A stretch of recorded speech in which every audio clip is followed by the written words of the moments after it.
Kapag na-encounter nyo yung message na to sa inyong mga printer na 4260, 4261 at 4267, yan na yung sign na kailangan mo nang mag-reset. Kasi yung reset mga tropa, isa yan sa mga maintenance ng mga printer natin sa Epson.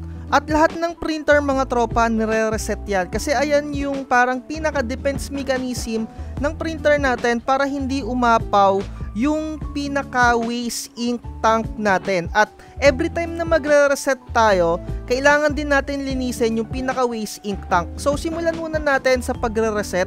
Kailangan yung i-turn off yung mga antivirus ninyo. Punta lang kayo ng Windows Defender at hanapin nyo yung Virus and Protection. Hanapin nyo yung Manage. I-turn off nyo lang lahat ng makikita ninyo dito, kagaya ng nasa screen.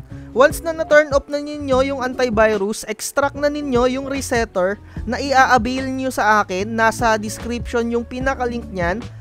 Kailangan nyo ng WinRAR, tapos kailangan nyo i-enter yung password na ipoprovide ko once na nag-avail kayo. At ito yung pinaka-resetter, kailangan nyo siyang i-run as admin. Kung hindi niyo i-turn off yung pinaka-antivirus mga tropa, mawawala yung pinaka-resetter, kaya kailangan niyo siyang i-turn off. Click niyo yung pinaka-model ng printer ninyo, tatlo kasi yung compatible dito sa resetter na to. Make sure lang na pipiliin nyo yung tamang port. Ang ibig kong sabihin, dapat nakakonekta yung pinaka-printer nyo sa inyong computer via printer cable, hindi dapat siya naka-wireless. And hanapin nyo na yung reset dito. Kagaya ng nakikita ninyo, 100% na yung main pad counter. Once na maklik nyo na yung check, click nyo yung initialize. And dito sa part na to, kailangan nyo nang i-turn off yung printer. Mag-antay lang kayo ng 5 seconds bago nyo siya i-turn on. Once na na-turn on nyo na siya, click nyo lang yung OK and successfully na-reset nyo na yung pinaka printer ninyo. Check nyo lang ulit kung naka-0 na yung mga value nya. Ganito lang mag-check, ayan. So, 0-0 na siya lahat.